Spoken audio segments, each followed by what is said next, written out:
Good morning, everyone. So we'll be starting our corneal update for comprehensive ophthalmologist right now. Before starting the program and before I welcome our President, Dr. Kajal Prasad Ghosh, we'll just observe 1 minute silence for our colleagues whom we have lost during these COVID battles. So please observe 1 minute silence.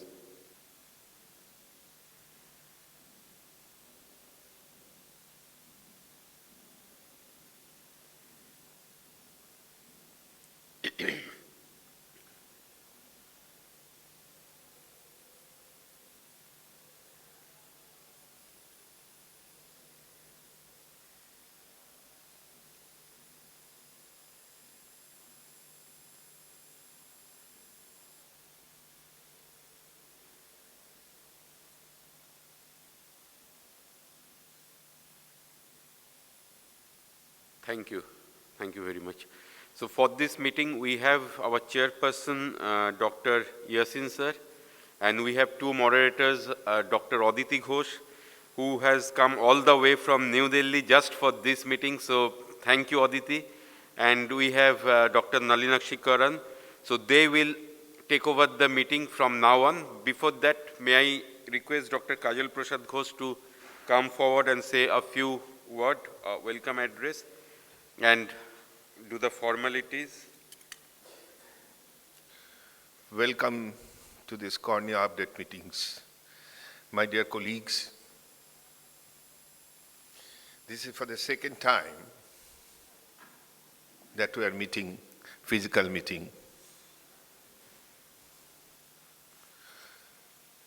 I think you have not forgotten the darkness that prevailed on us last year. The tentacles of the darkness took away many of our beloved colleagues, for whom we express our deepest condolence. You see, since the onset of COVID, we are gradually getting used with virtual meetings. But needless to say, that virtual meetings doesn't meet all that we want from a meeting. The physical association renders something different, something more than a virtual meet. And this is now,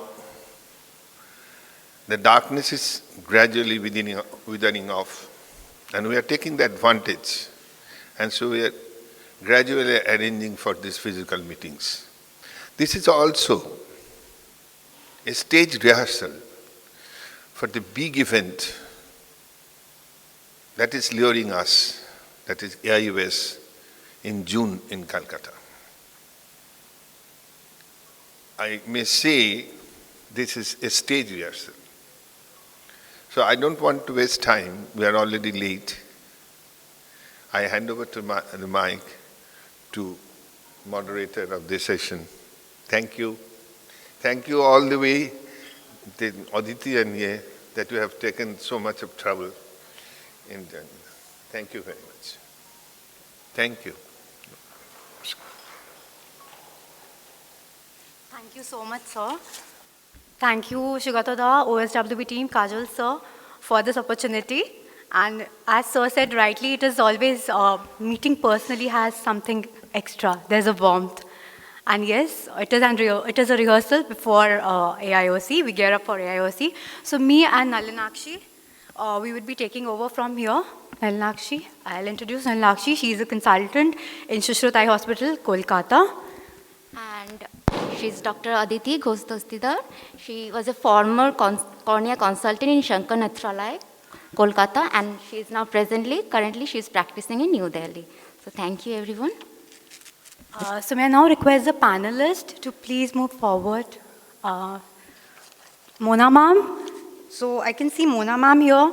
Mona ma'am is my teacher, my mentor, head of department, Shankar Nethralaya, Kolkata.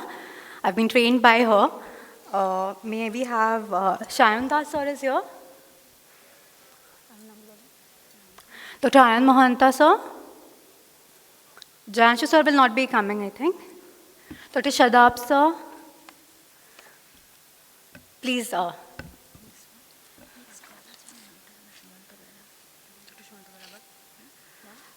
Dr. Shumanta Bera, please. He is not here. Dr. Kushal Chaudhary, please.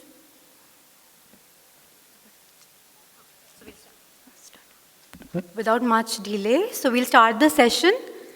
May I now request Dr. Aditya Pradhan, consultant Disha Eye Hospital, our very favorite go-to person for review of literature, always there to help and guide juniors and colleagues. Aditya, so please come forward, and he'll be speaking about herpetic keratitis. Dr. Aditya Pradhan, please. Thank you, OSW, for the opportunity. So I'll get started right away. So the topic for today's talk is herpes simplex keratitis. This is a condition all of us face in our OPD clinics. It is not as uncommon as we would like to think. And I have no financial interest in the presentation. So before we get started, just a little background and a whole lot of gratitude to this wonderful lady. She is Dr. Gertrude Ilan, recipient of the Nobel Prize in Chemistry in 1988. Her research along with her colleague, Dr. Stilting, has led to the development of all these purine-based analogs, including mercaptopurine, azathioprine, which we are using for immunosuppression, allopurinol for gout, pyrimethamine, trimethoprim, and last but not the least is acyclovir, widely used in the management of herpetic eye disease. So these are some of the summaries of the herpetic eye disease study, which was a landmark multicentric study carried out in the United States. I will not bore you with the details of this, but yeah, so we'll just get to the current recommendations. This was the treatment guideline, which has summarized it beautifully for all of us. This was from James Chodos from Mass and Ear, and this was published way back in 2014. A subsequent article came back in 2016, again giving us the recent updates. So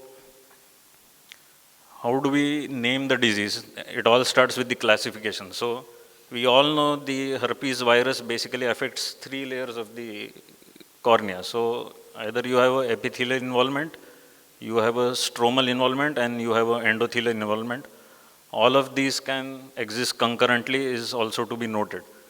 So what we have been calling the epithelial disease as dendritic epithelial ulcer or geographic epithelial ulcer is now being proposed by them to be called as simply HSV epithelial keratitis. Similarly, in the stromal component, we have been calling it non-necrotizing keratitis, necrotizing keratitis, interstitial keratitis, immune stromal keratitis, all lots of confusing names for the same disease. So basically, you can just simply divide it into 2 depending on the integrity of the epithelium. So either it is stromal keratitis without any break, that is without any ulcer, or you have the stromal component with the ulcer. And the endothelial keratitis, which we have been calling as disciform, you can simply call it as endothelial keratitis. So you have certain factors in the host or the environment which modify the severity of the herpetic disease, in which you have to take it at the slit lamp examination, the history. So basically, patients who have undergone any form of organ transplant, since they are immunocompromised, they are more prone to the disease. Those who are having high diabetes or measles in children, any altered or stressed immune system, especially the younger age group, those who are having severe atopy, and local factors such as any drugs which may incite more inflammation, including steroids, which is paradoxical, but yes. And patients who are undergoing refractive surgery such as LASIK or YAG lasers, surface procedures, or any other intraocular manipulation. So I'll just get right down to the treatment is that if you are dealing with epithelial keratitis, basically antiviral agents alone are the treatment of choice. Nothing else extra is needed, especially if it is purely epithelial. Please avoid topical corticosteroids in the initial management because the epithelium is exposed. If you have a stromal disease, So as I mentioned earlier, it can be with or without an ulcer. So topical corticosteroids and an oral antiviral for at least 10 weeks is the preferred treatment. But if you have an epithelial ulcer, you have to strike the perfect balance between the initiation of the antiviral and the steroids. So once the epithelium heals, you can go for the application of topical steroids. If you have the endothelial disease, just the topical corticosteroids along with the oral antivirals is the preferred treatment. Again, the duration is more or less as the stromal disease. So how do you choose between an oral or a topical antiviral agent? So basically, if the patient is unable to use either the ointment formulation or the drops, either they are very old, they have intention tremors, or they are arthritic, they are contact lens wearers, and pediatric patients who are refractory to topical treatment, or you have a situation where the disease needs a more longer course of treatment, more than 3 weeks, or their surface is bad, or you have performed a surgery and you want to give prophylaxis. All these categories fall for oral treatment. Topical, you would like to choose between, if the patient has renal impairment because the oral drugs are nephrotoxic, the patient is elderly anyways, either with or without renal impairment, the patient is pregnant, and nursing mothers, but the last two are not absolute contraindications, they are quite relative. Special considerations are that acyclovir is extremely safe, right from the age of neonates and above. Their dose in children is around 20 milligrams per kg body weight. So you have to weigh the child if the child has herpetic disease. Valsaclovir is generally safe about 2 years of age. Famciclovir is not commonly available in the country and not commonly used in clinical practice. But as I've mentioned before, acyclovir and valsaclovir have higher incidences of CNS effects and nephrotoxicity. So these are some of the key takeaway points from the paper from Mass and Ear, that if you have a more bilateral disease, there is a higher recurrence rate in the first year. And in children, they are more predisposed to amblyopia because of the early corneal scarring. If you are seeing a bilateral disease, again, please elicit a history of atopic disease and keep in mind the immune status. If you are performing a penetrating keratoplasty or even a lamellar for a patient with a known herpetic scar, so at least you start with 800 milligrams thrice daily initially, and then go down to the maintenance dose of 400 milligrams twice a day, at least for 1 year, or basically till the steroids are being continued, which makes the duration of oral antivirals for quite some time. So what drug would you choose? In the Indian market, we have both the acyclovir and the valsaclovir, but just take a look at this. The oral bioavailability is around just 15 to 30% after a single administration. Valsaclovir is almost like 4 or 5 times, it's like 55%. So for better bioavailability and lesser toxicity, it is the preferred drug, and yes, it is safe in pregnancy and for breastfeeding mothers, so not an absolute contraindication. But if you see the 1 year cost of prophylaxis, the dose for prophylaxis is 400 milligrams twice a day. For Valsivir, it is 500 milligrams, also twice a day. But the 1 year cost of prophylaxis, if you consider a standard brand in the market, is around 10,000 rupees for 1 year, but Valsaclovir is around 34,000 rupees a year. So cost is a huge limiting factor, even if the drug is superior in all other ways. There is, like any other drugs, it is prone to resistance. So if the patient is immunocompromised, the resistance varies as high as 3.5 to 36%. So keep this in mind when you are dealing with a person who is immunocompromised. So some of the pictures this is a graft gone viral. This is multiple dendrites in a patient with no known history of prior herpetic disease, but the patient suddenly presented with diminution of vision and has multiple dendriform ulcers on the graft. This is another patient who had one-eyed, who had this problem. The other eye was lost to herpetic keratitis, a perforation, became thicical. This eye had, mind you, this was operated before for cataract. And after that, he developed this opacification and maybe a perforation with these deep vessels all through with a stromal edema. So to reduce the vascularization, we gave corneal anti-VEGF to reduce the vessels. The angry look has gone down. After that, the patient underwent a PK. So this was the photograph 1 week post-op, and the patient is on oral Acivir currently in the full therapeutic dose. Will be tapered to around 400 milligrams twice a day after that. This child was being treated in one of our peripheral branches and was being treated for allergic conjunctivitis and adenoviral sequelae. But when the child presented to me, this is clearly not adenoviral keratitis. This is, you can see the fine deep vessels in the deeper layers of the stroma, along with certain surrounding corneal edema. So this child was put on, after seeing the body weight, put on oral Acivir and topical corticosteroids. By the end of 2 weeks, this is at the end of 2 weeks, the scar and the vascularization has regressed dramatically, along with the improvement in the vision. This is a very peculiar presentation of a patient who came with just a diminution of vision for the past 2 days.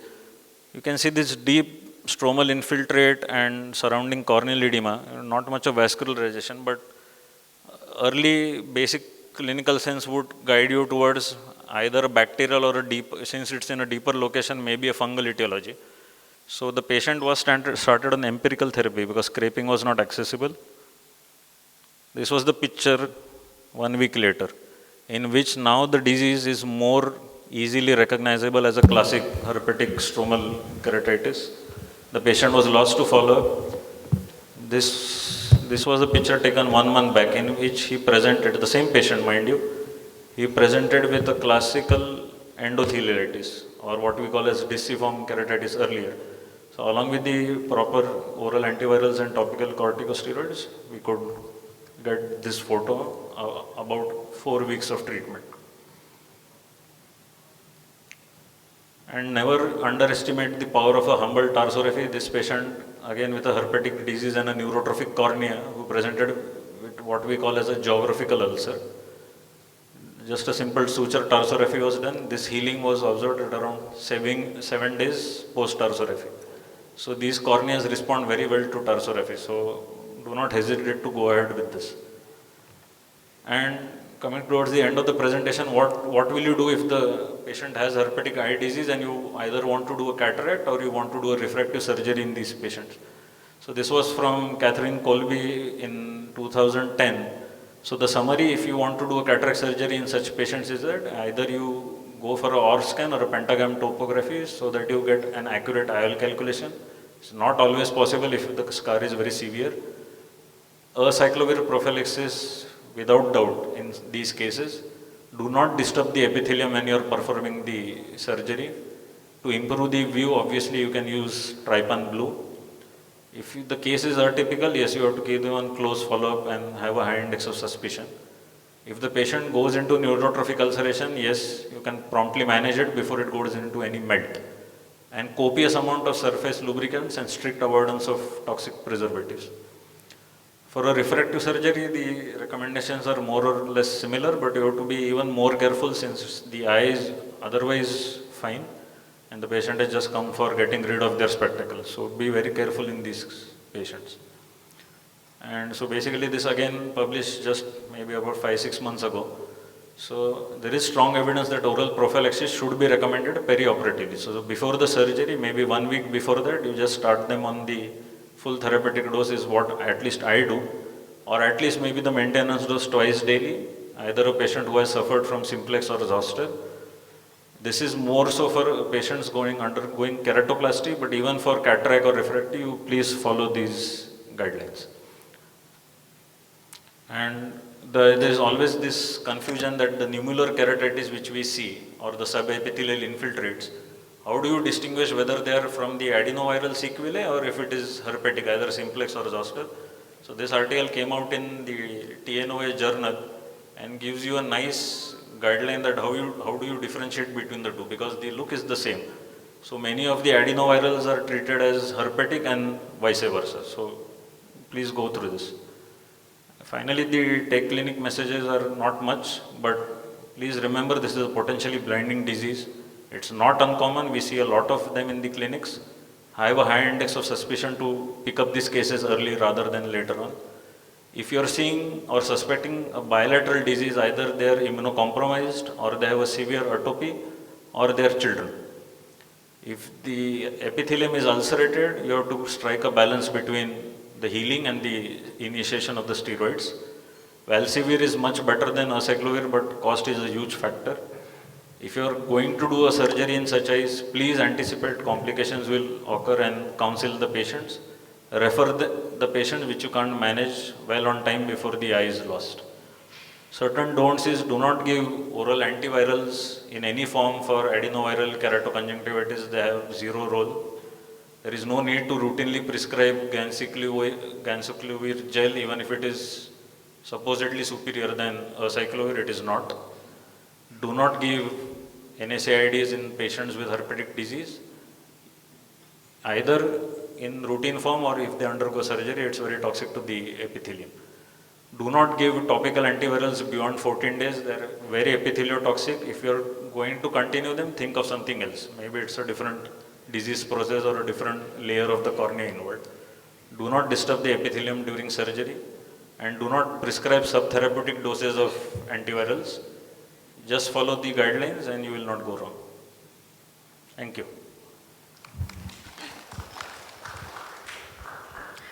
Okay, so thank you, Dr. Pradhan. That was very informative.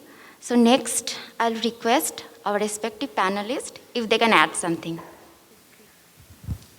That was a very nice talk, very comprehensive. I just want to discuss something about how do you differentiate between necrotizing, so-called necrotizing stromal keratitis versus epithelial ulcer with a secondary bacterial infection.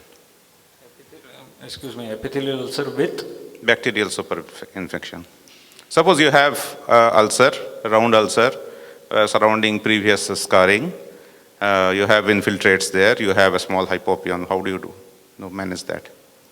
It's difficult, sir. Clinically, if you have stromal keratitis with a melt, it's very difficult to distinguish. But the infiltrate will generally, as you said, hypopion, but the hypopion may be inflammatory again. So I have seen cases with necrotizing stromal keratitis with hypopion thought to be infective, scrapings came out to be negative, and then finally we started corticosteroids. So, but in our scenario where the patient profile is uncertain, and it's always better to assume it as infective unless proven otherwise. No, for a general ophthalmologist in the periphery with no access to microbiology, what do you suggest? They should refer immediately on seeing such cases? Without steroids and refer, maybe just one follow-up with the, the usual treatment. If it's not improving, refer as soon as possible. Okay. Anything to add, Bhaskar? Not regarding this, but generally about your talk, it was a very nice talk. So, you'll find that in the Western literature, there is hardly any reference to topical acyclovir. Yes, because zero reference. US FDA has that problem. Yes. They don't have access to the topical ointment. So in that cases, if you saw the slide, oral versus topical, they end up giving oral acyclovir for herpetic epithelial disease. But since we have access to the ointment, I think that's enough in most of the cases. So it is very important to remember when analyzing the literature that they do not give oral because they do not give topical because they don't have it. Don't have it, yes. And the second point is for any herpetic disease, it is very important to differentiate between two processes. One is the direct viral infection, which is the epithelial disease, and the other is the immune-mediated disease. Yes. So in the immune-mediated disease, will never go away without steroids with antivirals alone. So that identification in the clinics is very important.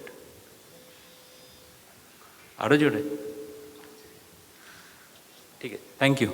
Thank you. Very nice talk, Aditya. Very, very well covered. All the aspects of viral have been well covered in your talk. The only thing which I would like to add is if any general ophthalmologist or anybody sees a case of viral keratitis, any red eye for that matter, they won't know what they are treating initially. So it's better to stain. Everybody has fluorescein stain in their clinic. So it's wise to stain all the patients which are non-resolving red eyes to find out whether it's a unilateral case in the case of an adult or a children, as you have stated according to the CHODOSH new guidelines. So it's better to stain to find out the dendritic pattern, which is very important. If we don't even have rose Bengal, it's fine. Fluorescein will guide us and lead us somewhere. So it's better in the practice of general ophthalmologists, it's better to stain to see whether it's a normal epithelial defect caused by a bacterial ulcer or it's a viral. And if it's a viral, telltale signs of old viral disease will always be there in the eye if it's a recurrent disease. So either the presence of old scars adjacent to the recurrent one, or the presence of ghost vessels, the presence of vascularization, KPs, old ones. So some telltale signs will be there. And the third important point in these diseases is to see the presence of corneal sensation, whether it's normal or it's decreased. Because in viral disease, we will see that the corneal sensations are decreased, whereas as Sir told, if it's a superadded bacterial over viral or it's only viral, the differentiating feature would be to check for corneal sensations, which can be done even in the common practice by a general ophthalmologist, also by a wisp of cotton. It's not necessary that we have a aesthesiometer or something hi-fi to check corneal sensation. Just a wisp of cotton would help us in checking so.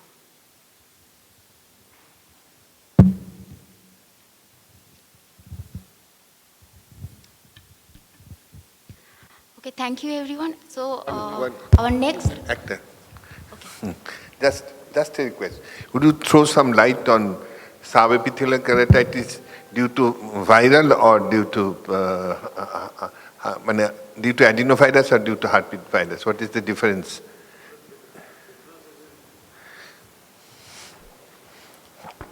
Yes, sir. The difference is in the history, as Dr. Mona has clearly mentioned. The adenoviral conjunctivitis is generally bilateral, and there is a degree of corneal involvement in both the eyes. Herpetic disease, very rarely bilateral, mostly unilateral, and if on thorough slit lamp examination, you will find telltale evidence of prior episodes of recurrent herpetic keratitis, which may morph later on into subepithelial infiltrate. So you have to spend time with the patient eliciting more positive history, maybe access their old records if they are carrying any prior prescriptions. But there are a wide range of organisms and diseases which cause subepithelial infiltrates or nummular keratitis. So some of them are bacterial, some of them are viral, even zoster causes nummular keratitis. So unless you try to elicit more and more history and spend time with the old papers, yeah, sometimes it is difficult to distinguish. But yes, laterality and any previous scars would like to guide you towards herpetic rather than adenoviral. In yes, because the etiology is the reaction, the antigen-antibody reaction in the deeper layers of the epithelium or the stroma. I admit it clears away like anything, but as soon as you stop, it recurs. It recurs. That is the problem. In the early stage, the initiation of the steroids leads to more adenoviral replication and shedding. So even if it reduces the lesions, the shedding and the replication of the virus becomes prolonged. So as soon as you taper or remove the steroids, it again bounces back and you have more recurrent inflammation. So some patients do become steroid dependent. As soon as you stop the steroids, the lesions recur. So really no way to get around that. But if it keeps on recurring or you have some unusual presentation of nummular, sometimes the lesions start coalescing and form a like a stromal edema kind of a picture. You would like to rethink your diagnosis as well. That if you are really dealing with adenoviral or if it is herpetic, in which case you have to supplement it with oral medications as well, along with topical steroids. But because you mentioned there is no scope for antiviral in adenovirus infection, Clinically difficult to distinguish. You can always go for PCR, but it is not 100% sensitive, neither specific. So you may end up with a report which is inconclusive. No, in herpetic virus, in subepithelial infiltrate, you give steroid along with antiviral. Yes. But in adenovirus, No role of oral antivirals, no. That's it. Thank you. Thank you. Yasin sir, would you like to add something? For the benefit of all of us, I would like to ask you two very straightforward questions. Yes, sir. One is for stromal keratitis. Yes. You said we give steroids, we have to give steroids. Topical steroids, yes. And oral antivirals. Yes.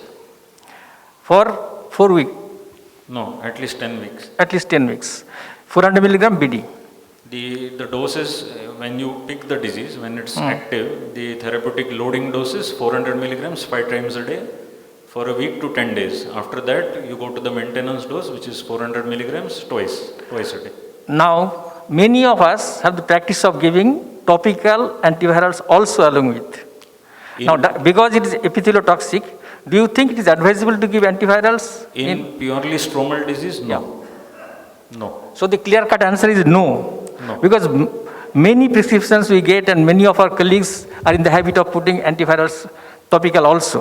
So purely stromal disease, one slide, if you remember, Yeah. I showed the tarsography was done. Ah. The cornea was neurotrophic with a huge geographical ulcer. In such a case, where there is epithelial and a stromal component, you would like to give a topical antiviral as well to speed up the process, the healing of the geographical ulcer. Once it heals, you will discontinue. But if it is purely stromal, some of the slides which I showed an endothelial lesion or a stromal keratitis, without any break in the epithelium, no need of topical antivirals. Thank you. Second question is, in cases of, say somebody had stromal keratitis, it is now healed, there is no history of recurrence for 1 year or 2 years. Okay. Now I am going to undertake cataract surgery. Yes.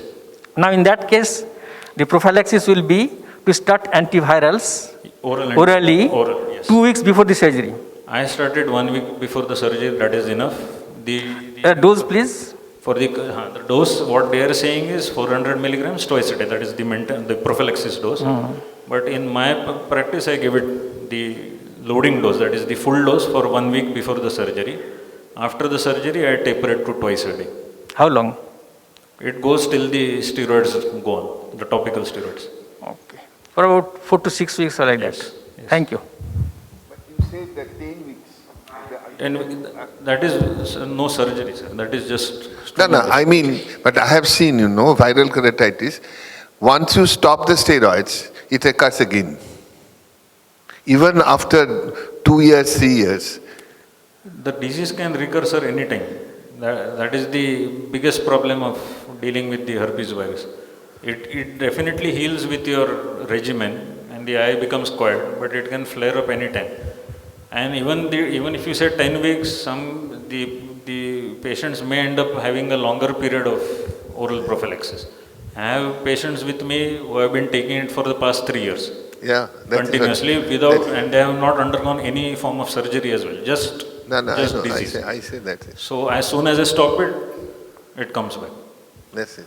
So sometimes you have to continue it for an indefinite period. It's not clear in the literature how long.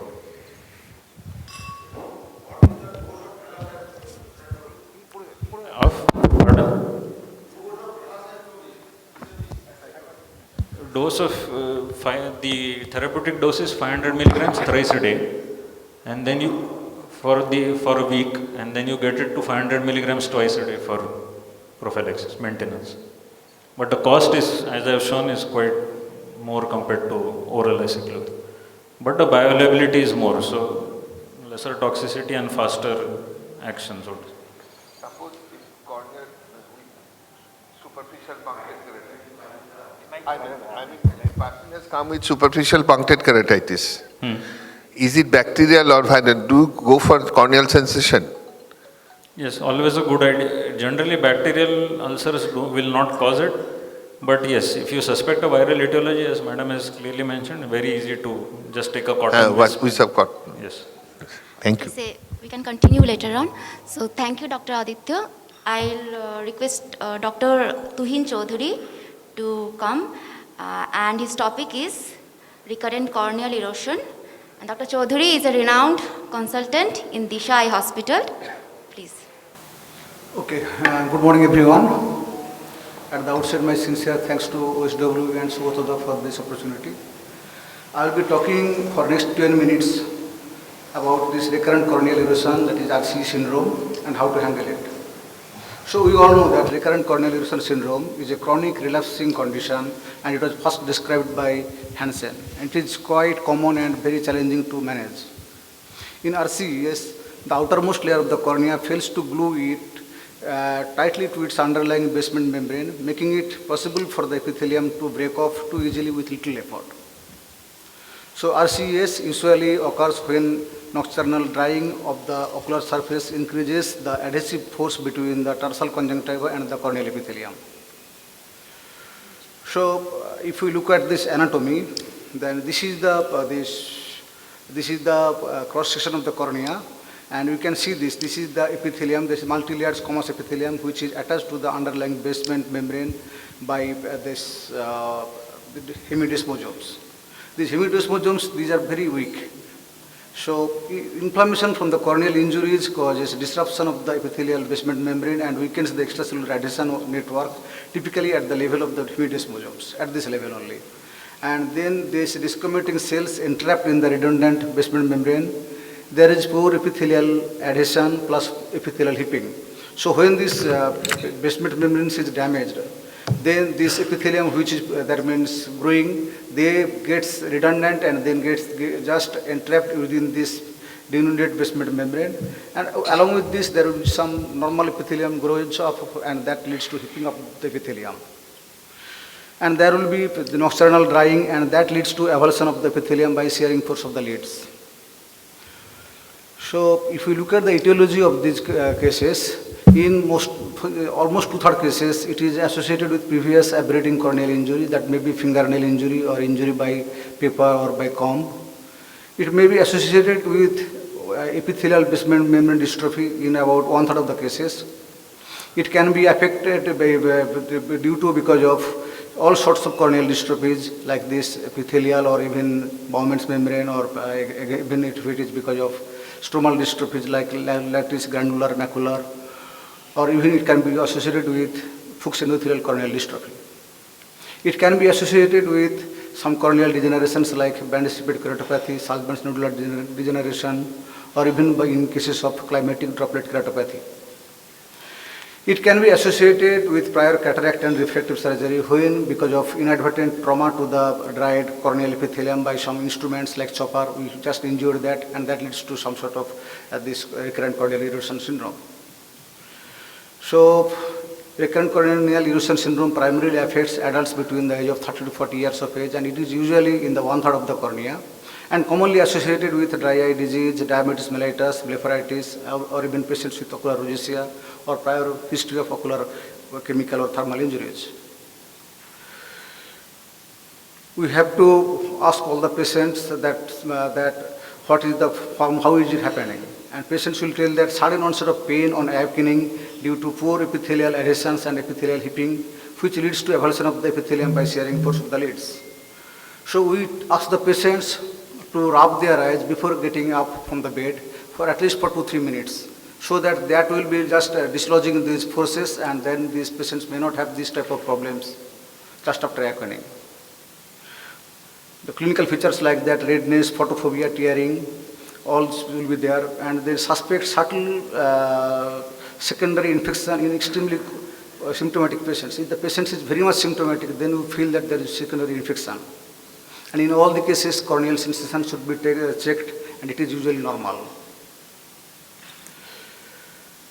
So how to diagnose? A thorough history and high index of suspicion is mandatory in all these cases to make the diagnosis.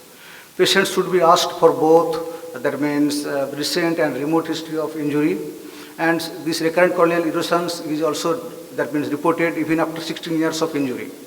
So all sorts of remote injury should be also asked to the patients. Slit lamp biomicroscopy with direct illumination and photo documentation in every visit is the mandatory in all these cases. Fluorescence staining is having both diagnostic as well as therapeutic role. Stain helps to know the boundary of the loose epithelium. So in that cases, document the areas of loose epithelium for any planned interventions like stromal puncture or for patients requiring diamond bar polishing or phototherapeutic keratectomy. In all these cases, in slit lamp retroillumination, which will reveal these microcysts in the recently healed cases. And as I mentioned that it doesn't need some sort of, just only routine slit lamp examination is helpful, but it doesn't need any sort of expensive instrumentation to diagnose these cases. But ASOCT sometimes is helpful to know the boundary of the loose epithelium, and we can see this area of loose, that means epithelial heaping and subepithelial fibrosis or epithelial hypertrophy. Confocal microscopy, that is this, we can see these epithelial microcysts, abnormal basement membranes pathologies by confocal microscopy. But ASOCT and confocal microscopy is usually not needed, and only by slit lamp we can diagnose these conditions. So, Trobe and Lebson reported that 1/3 of the recurrent corneal erosions were initially diagnosed as bacterial or viral ulcers. So, you have to differentiate from the different conditions. That means the most common condition is this infectious keratitis. You can see this infiltrate, and from that look only you can diagnose this case of corneal ulcer. We have to check the corneal sensations, like in herpetic keratitis or neurotrophic keratitis, this corneal sensation is reduced, which is just against the RCE. So this is a patient with this RCE, with this herpetic. The herpetic means the herpes zoster keratitis, this linear sort of epithelial lesions. Patients with neurotrophic ulcers, that like post-viral or diabetic keratopathy, can also just simulate corneal erosion syndrome. Punctate epithelial keratitis, it is quite common after adenoviral keratoconjunctivitis and sometimes lead to prolonged unnecessary antiviral treatment, and we should differentiate from this PEK along with this RC. Recurrent erosions from damaged epithelial basement membrane complex should be differentiated. And also we should remember that toxic medication keratopathy, that is keratoconjunctivitis medicamentosa, there will be diffuse punctate or vortex epithelopathy. It should be differentiated from this limbal stem cell deficiency, that is because of either maybe because of some sort of any sort of etiology, maybe thermal or chemical injuries, and we can see this hipped up epithelium. Sometimes impacted conjunctival foreign body or concretions or trichiasis, which leads to repeated traumatic corneal abrasions, also should be ruled out in these cases to differentiate from this recurrent corneal erosion syndrome.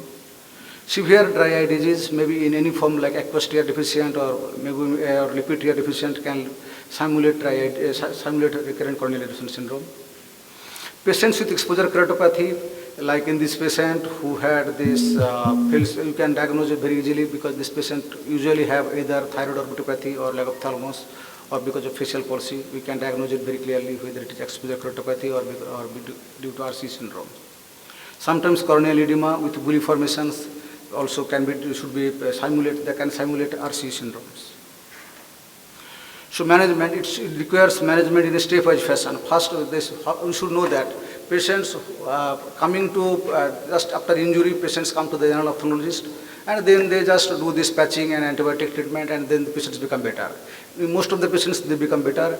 Few patients who are coming second time, that is called recurrent corneal erosion syndrome. Initially, first it is called this corneal abrasion. Then when it is coming second time, it is called recurrent corneal erosion syndrome. And when it is coming first time as a case of RCE, then it is acute attack. And if acute attack, when this same attack, acute attack becomes better, and if this attack repeats again in the same location, more than 2 times in the same location, in the same position, then it is called chronic attack. So first is corneal abrasion. If it recurs, it is called recurrent corneal abrasion. If it is recurring 2 times in the same location, it is called chronic recurrent corneal abrasion. So medical management should be first initial treatment, and initially we should treat in the acute cases by means of artificial tears or oral and NSAIDs or by cycloplegics, and sometimes we have to give antibiotics. So to relieve pain, we have to give cycloplegic also. So artificial tears in these cases should be preservative free, and that lubrication just leads to this, it facilitates this epithelial healing process. If this acute attack is not getting better by previous this artificial tears or other things, then we have to go for long-term, that means lubrication by nighttime ointment or by using hypertonic saline. Hypertonic saline, that is this, it draws this water from the outer surface of the cornea, and that leads to this epithelial adhesion properly. And we can use this Hypersol 6 eye ointment at bedtime. If it fails, then we can go for punctal occlusion, either by collagen plugs or silicone plugs. That increases that tear length, and that way it helps to epithelial healing. If it is not getting better, then we have to go for soft bandage contact lens. Here it relieves the pain and it also helps to epithelial healing. Bandage contact lens should be placed minimally 6 weeks and preferably up to 3 months. Bandage contact lens should be changed every 2 weeks. And bandage contact lens, when the patient is on bandage contact lens, patient should get artificial tears as well as prophylactic antibiotics. And in all these cases, antibiotics should be preservative free, and either maybe anything like that, or we should avoid toxic antibiotics or fortified antibiotics in these cases. If it is not getting better even with this bandage contact lens, then we can go for autologous serum drops. Sometimes if it is not getting better with autologous serum drops, then we have to go for amniotic membrane transplantation, that is either cryopreserved or it can be Procura. Sometimes in all these cases we have to go for these MMP inhibitors, and we can use this doxycycline 100 mg BD at least for 6 weeks. Some patients need topical steroids, and it is totally, we have to judge whether it is going to benefit the patient, because topical corticosteroids, weak steroids like FML or fluorometholone or loteprednol, that helps to reduce the inflammation, and that way it increases the epithelial healing. But sometimes if you give it, you have to see these patients every day or every second day, because it can lead to again some sort of respiratory infections. If medical management fails, then we have to go for surgical management, and that is the definitive management. And here we have to go for this anterosternal puncture. We have to see that whether anterosternal puncture can be helpful or not. Anterosternal puncture can be done either by bent 26 gauge or 27 gauge needle, or by using Nd:YAG laser. So Nd:YAG laser, what will cause that? It will cause less scarring, and the scarring is translucent. And this anterosternal puncture should be done if the lesion is in the just periphery, not even, it should not be done in the central or paracentral area, because it causes ghost scarring and it causes glare. So when this lesion is in the periphery, then we can plan for these types of anterosternal puncture. Suppose the patient, after doing cataract surgery, patient has developed some sort of peripheral recurrent corneal erosion syndromes. In that cases, we can do that, either in the phaco main incision or in the side quarter incisions. If anterosternal puncture fails, then we can go for alcohol delamination. Alcohol delamination, it removes the epithelium very easily, and then it just helps this, it helps to grow the epithelium in a smoother way. But problem in these cases in RC is that it is this damaged basement membranes. But in alcohol delamination, it doesn't address the issue of basement membrane, so it will recur again. So to avoid that, we have to go for diamond bar polishing, where we can address this damaged basement membrane. Diamond bar polishing, then we can, after that we can put this bandage contact lens, and then we can see it. If it fails, then we can go for PTK, that is phototherapeutic keratectomy. Diamond bar polishing or phototherapeutic keratectomy, these are the best treatments, but problem is that they can lead to sometimes corneal hedge formation.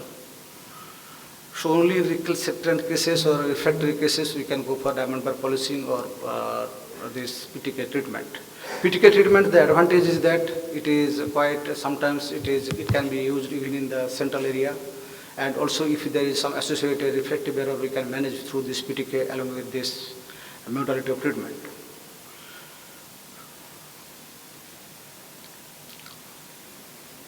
So there are some experimental treatment like that.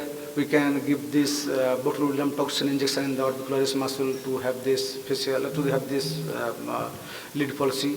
We can use this topical cocaine, also substance P-derived peptide or insulin growth factor can be used as topical drops, but all these are just experimental. So to conclude, surgeons have several good options to treat RC syndrome, and therapy should be selected to minimize the risks of the patient and improve the quality of life. Conservative approaches such as artificial tears, nighttime ointment, and bandage contact lenses are proven first-line therapies. If it fails, then diamond bar polishing and or phototherapeutic keratectomy are two popular surgical options for eyes with RC. Both are highly successful with low recurrence rate and few side effects. Thank you. And if you have any questions, I will be happy to answer. Thank you so much, Tuhinder, for such an informative talk and covering a very easily misdiagnosed condition. Due to paucity of time, we would like to have the questions from the audience at the end of the session. Now I would like to request the panel to add something. I don't think there's much to add to this. It's been a very, covered very extensively. And I think we should call for the next author. You want to ask? I don't want to ask. Actually, sir, I just wanted to add one point. We had one patient of Stevens-Johnson syndrome. We diagnosed it as Stevens-Johnson syndrome, but the patient was diagnosed as a recurrent corneal erosion outside, was treated with artificial tears, bandage, contact lens, everything, and it was not healing. So it was referred to us. And then we saw that the patient had lid margin keratinization and everything. So lid margin is something which we need to see very carefully in all these patients, because the diagnosis may be different and we might be treating it something else. So that is...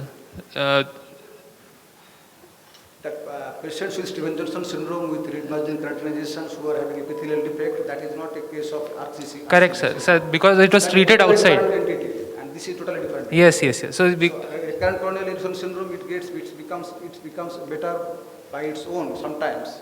So, but in Stevens-Johnson syndrome, unless you do some sort of mucous membrane grafting, it will never heal. Yes, that's what we did. We did mucous membrane grafting for that patient, and then it...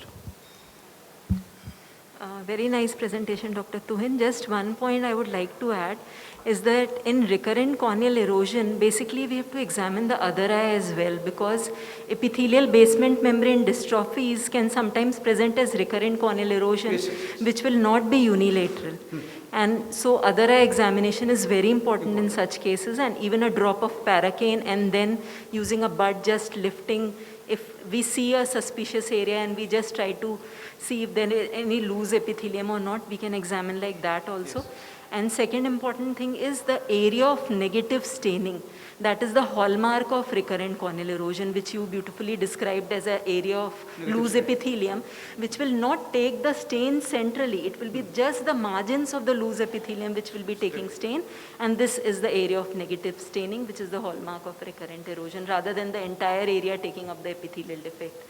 So in any case of trauma, if somebody sees such an area of negative staining, that is the key to diagnose recurrent corneal erosion. Thank you so much. So basically, patients usually they get the pain just getting up from the bed.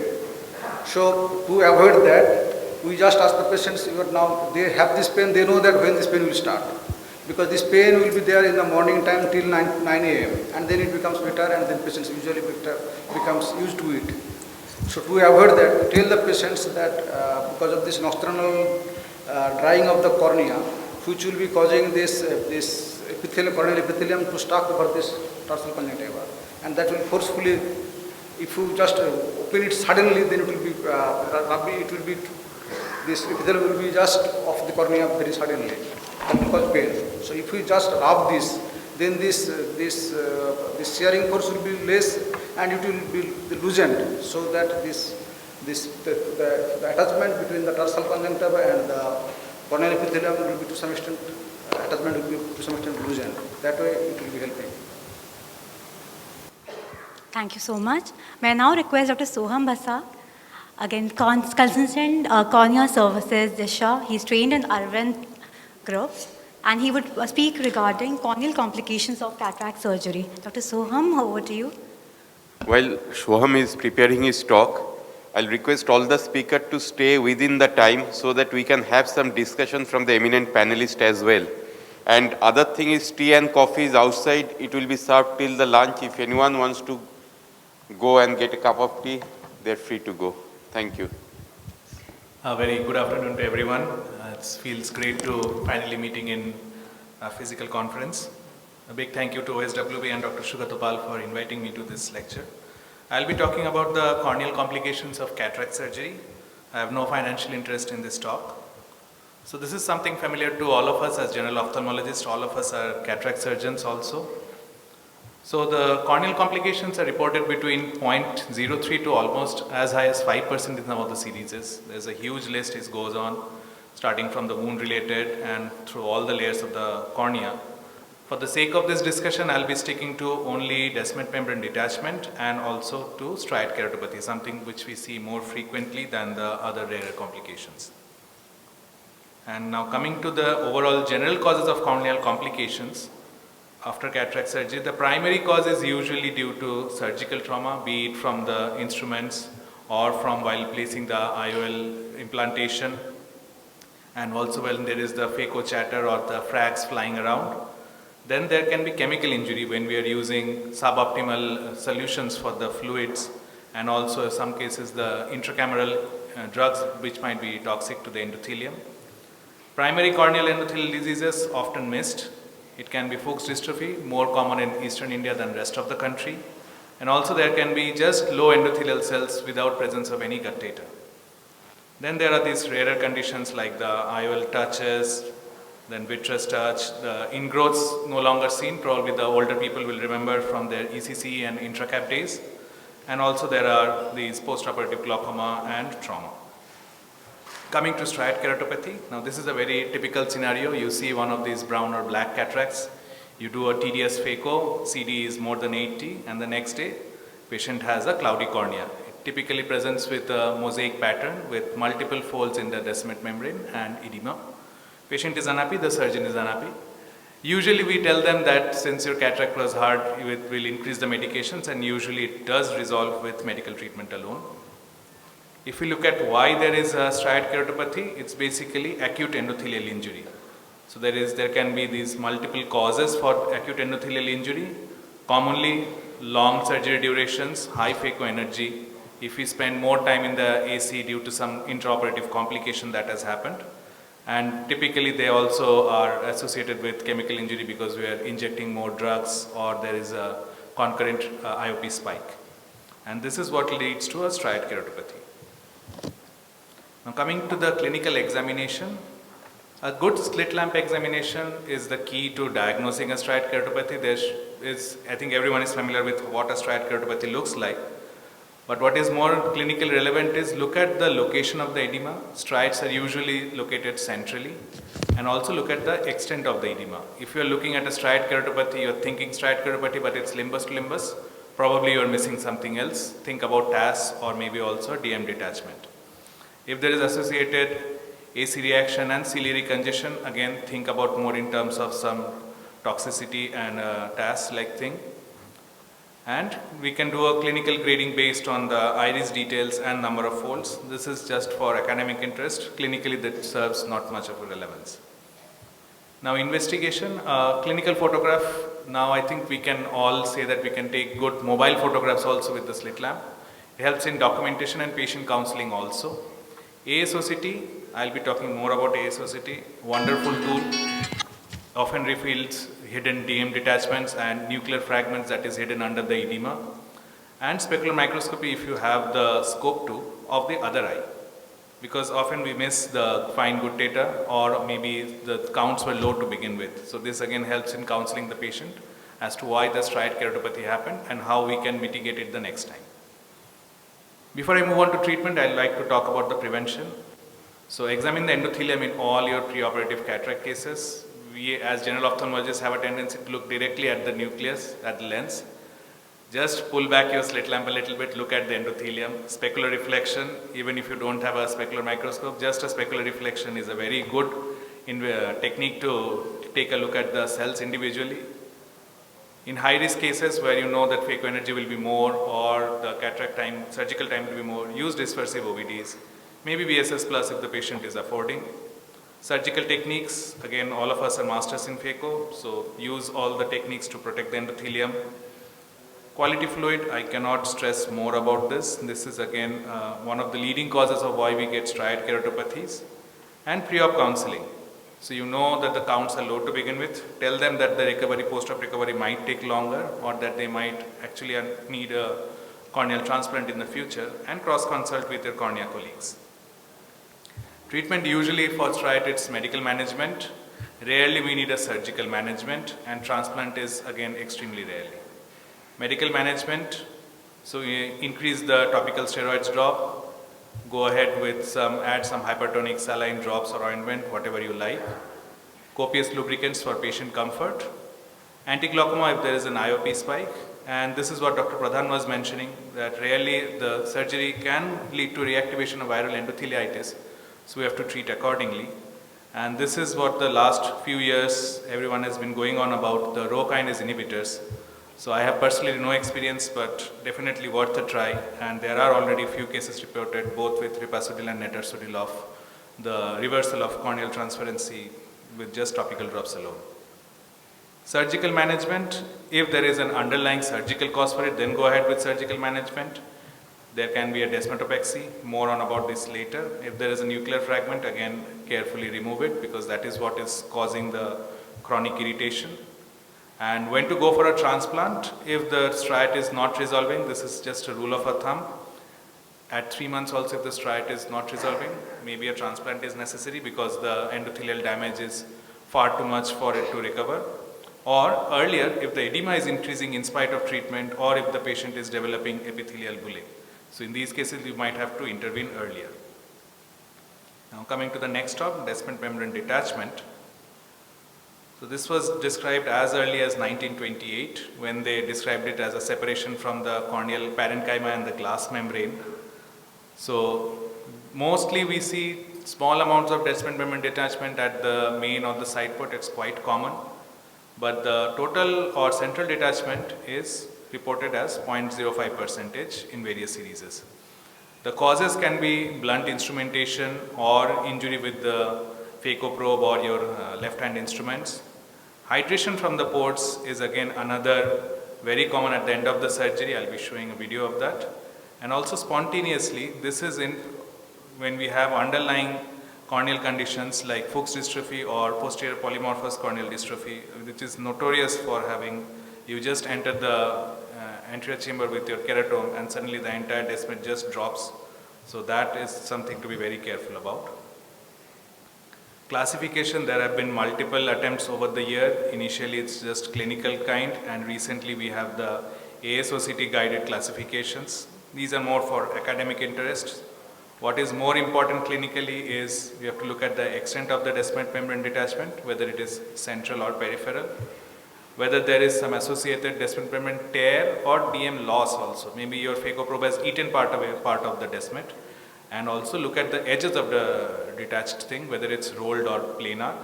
And also look at how much separation there is between the stroma and the detached descent. So that is what makes the prognosis and the management difference. Coming to the management, very small peripheral detachments can be observed, and over time they might be reattached spontaneously. But usually we require a surgical intervention. So it can be either be a air or C3F8 desmetopexy, suture desmetopexy in some situations, and in the extreme situations a corneal transplant, usually endothelial keratoplasty, rarely penetrating keratoplasty. This is again more of an academic interest, something called as a HELP algorithm to sort of guide what sort of management is required. I do not follow this clinically, I go directly with what the clinical experience is saying. And just to show some video example, clean, neat and clean. So while hydration, you see some amount of edema that is different on the left side port. And now look what happens when the surgeon hydrates the left side port again. So you have a nice type 1 big bubble kind of a DALC, what you do. It's something that has happened at the end of cataract surgery. So this is how the DMD happens while doing the side port hydration. Managing this is very easy. Go from the other side port where you know you're entering the anterior chamber, and then just inject an air bubble in, which sort of displaces the fluid from the interface. And little slower recovery, but usually this attaches very well. This is another example. This was referred to our department for opinion regarding whether a transplant should be done. This is just 6 days back. You can see a nice striate keratopathy, but again what is different is it is extending till the edge of the limbus. And if we look at the slit lamp examination, there is something tiny which is floating behind behind the posterior stroma. And this is what ASOCT is a wonderful tool. It will reveal that the descent membrane has detached both in the vertical and the horizontal scans. So again, a very simple air desmetopexy. So immediately at the end of surgery, ASOCT is showing nice attachment of the detached descent membrane. And after 6 days, the cornea has cleared beautifully and the patient has got back 6/6 vision. So this is a late presentation. Phaco 3 months back, otherwise uneventful phaco, again being treated as striate keratopathy, but this should raise suspicion. It is little paracentral and it is located inferiorly. Again, go for an ASOCT, detached descent membrane here, air descementopexy, and this is what the culprit was. Again, one more nuclear fragment which was discovered one more day. So the patient had to be taken back to the OT for removal of that nuclear fragment. And then finally, almost a week after all the interventions, the cornea has cleared. There is some amount of minimum scarring inferiorly, but that's away from the visual axis. So this is a good outcome without requirement of transplantation. And this is something that was reported by Kaimionios et al. And this is a descent detachment which has lasted for 10 years. They just did an air descementopexy and the cornea cleared remarkably well even after 10 years of detachment.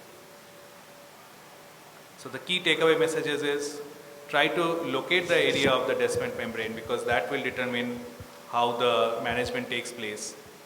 And in case of doubt, if you're not confident of how to manage it yourself, just close the wound, ASOCT if possible, and then refer to a cornea colleague. For doing a air descementopexy, it can be either via a new side port or using a 30 gauge needle in case of very wide descent detachments where there is no access of making a side port. Then keep that tamponade for a couple of hours. And then gases, usually air is sufficient, but in case of very large detachments or for rolled up margins, then we require a C3F8 injection. Preferably this is with inferior PI because they have, again, can cause pupillary block glaucoma. And all of them need not require, if referred correctly on time, most of them can be managed with just a simple descementopexy and can be managed even few months later also. And all of them need not require a cornea grafting. So the right referral at the right time to the right surgeon, that is actually key to the management of a descent membrane detachment. Thank you. Thank you, Dr. Shoham. That was smoothly explained. And our respected panelists, if they want to add something, please. Excellent presentation. I just wanted to ask whether you have done gonioscopy sometime, because we have seen that these nuclear fragments, you don't get to see them when there is a lot of edema, especially inferiorly. And we have done in some cases gonioscopy and found that the nuclear fragment can be seen, and then we have removed that fragment. And even in cases where we have done ASOCT and found that there is no descent detachment but non-resolving edema, yes, we have done gonioscopy and found out the fragment. Excellent. So I have not thought about it, but usually we go for an ASOCT that sort of picks it up. Yes. But definitely worth doing. If you don't have access to ASOCT, definitely something worth doing because the frags are notorious for causing this non-resolving edema. Thank you very much. I'll call our next presenter, Dr. Archana Khetan. She's a consultant in Priyambada Birla, and she's going to speak on approach to corneal ulcer for general ophthalmologists. Thank you. Good afternoon, everyone. Thank you, OSWB and Dr. Shugatopal, for giving me this opportunity. Today, my topic is approach to corneal ulcers for general ophthalmologists. Now, what is the role of a general ophthalmologist when one comes across a case of infective keratitis? I think he has 4 roles to play. Firstly, he must know how to customize the need. He must stick to basics and bridge the gap in the management when he comes across such cases. And ultimately, one should remember that we are all clinicians at the end of the day. Know how to customize the need, whether the case of keratitis is severe or non-severe. If the lesion is small, peripheral, associated with no stromal melting, probably one is dealing with non-severe case. If it is large, central, associated with stromal melting, chronic, with atypical appearance, and if it is sight-threatening, then yes, it is a case of severe form of infective keratitis. We have to actually jot down all the clues when we come across such cases. We must look for predisposing factors such as whether associated with trauma or foreign body, whether the patient is contact lens wearer or not. What is the treatment history, whether the patient has been treated with steroid or polymicrobial therapy, whether the patient has used traditional medicines, any history of prior surgeries like glaucoma, cataract, refractive, transplant cases. Look for the systemic illness, especially the poorly controlled diabetes mellitus, and what is the immunity status, whether that case is a case of immunosuppression. Look for lead and conjunctival signs. How is the ocular surface, whether the ocular surface is poor or good. So look for all these predisposing factors and then go ahead with the treatment. Now again, all the infective keratitis present with certain features. So based on that, we have to form our own clinical suspicion and then go ahead with the treatment, whether the case is of bacterial, fungal, viral, atypical presentation, or maybe mixed. Now if we come across these features, suppose a case comes with this kind of infiltrate as shown in figure 1, we see that it looks like a case of a stromal abscess. It looks like a case of a stromal abscess. It is central, oval, opaque, with distinct margins. The surrounding cornea is not much edematous, and usually this is seen in compromised corneas like bullous keratopathy. So we may be dealing with a case of GPC. Now the second one, at the outset only, the infiltrate base is very large. The organism seems to be very virulent, rapidly progressing. The case seems to be of a stromal necrosis. The surrounding cornea is having a ground glass appearance. They progress very rapidly, circumferentially, and form ultimately a ring ulcer. They present with hypopion, and if not controlled well, then they lead to corneal melting. So probably we are dealing with GND. Now the third case is it is presenting as ulcer serpens. That means it is creeping in a serpiginous manner, usually associated with trauma. A patient may have bleb, so just lift the upper eyelid and see. The case may have dacryocystitis, so see the sac, and they usually present with hypopion in around 50% of cases, and perforation is common in these cases. So these are few presenting features for bacterial keratitis. Now if the infiltrate looks dry, if they present with plaque, if they have hyphae margin, if the infiltrate is small but the hypopion is large, the hypopion is dripping with convex margin, if they present with endoexudate, if they have satellite lesions, if the infiltrate is pigmented in parts, and if we see that patient is showing less symptoms but the signs are more, then probably it's a case of fungal keratitis. Now these are all viral things, the epithelial, dendrite, then geographic, then these are all stromal keratitis. This is the necrotizing variety where we see that patient comes with a very small perforation, sometimes presenting as fistula. So we have to keep in mind a small perforation through and through, it is a case of viral necrotizing keratitis. Now these are all endothelitis, diffuse and focal, and this is neurotrophic variety. Now these are the two cases.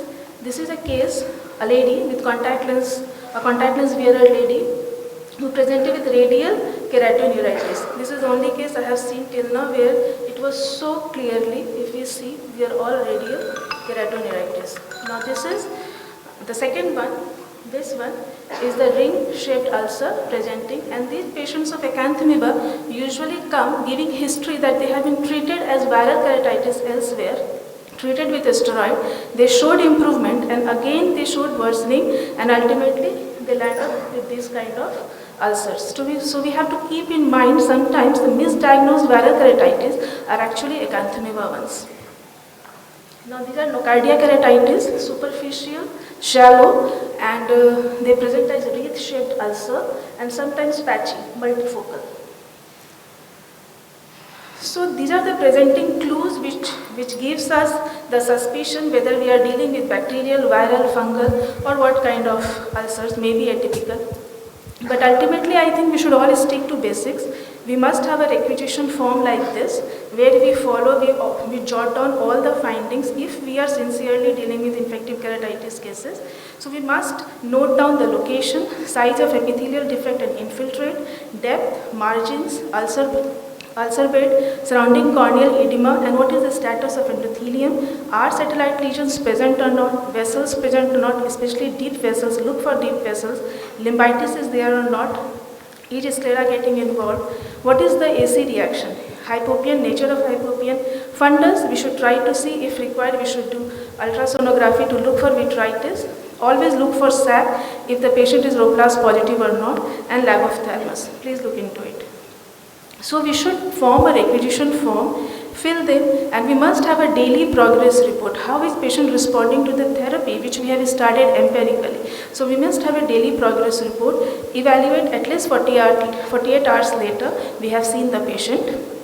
And regarding the therapy, please avoid polymicrobial therapy because they confuse the clinical picture, and also we should keep in mind the emerging antimicrobial resistance. So now the second thing which comes to our mind, whether we should go for monotherapy or fortified. If there is no issue of accessibility, we can go for fortified eye drops, that's no problem. Now how do we assess the response to therapy, whether we are having positive response or not? There are symptomatic signs as well and clinical. Look for epithelial healing, look for the infiltrate, whether the density is decreasing, whether they are consolidating, whether the cellularity surrounding is going down, how is the surrounding corneal edema, it is going down or not, how is hypopian. So if we see that we get a positive response to therapy, fine, we should go ahead with the treatment. But if there is again worsening, then keep in mind the thing of drug toxicity, because after initial response, we might land up with worsening, and which may be actually due to drug toxicity. Now, we have initiated the RX. If we do not get adequate response to what we have thought, then what to do? We know that in severe cases, we should refer the patient for sampling, for culture. Fine, but if we have started the RX thinking that it is a case of non-severe, and if we do not get adequate response, then what should we do? Probably we should go for sampling, see KOH grounds, and think accordingly and do culture, and then we should modify the therapy. Again, here comes the role to customize the need. If we have facility, then at least minimum of KOH wet mount should be done to modify therapy. If we have culture facility, then at least minimum of blood agar should be done, and every time we must correlate everything with the clinical suspicion. Sources of sample, we should do corneal scraping. If the patient is contact lens wearer, that should be given for culture.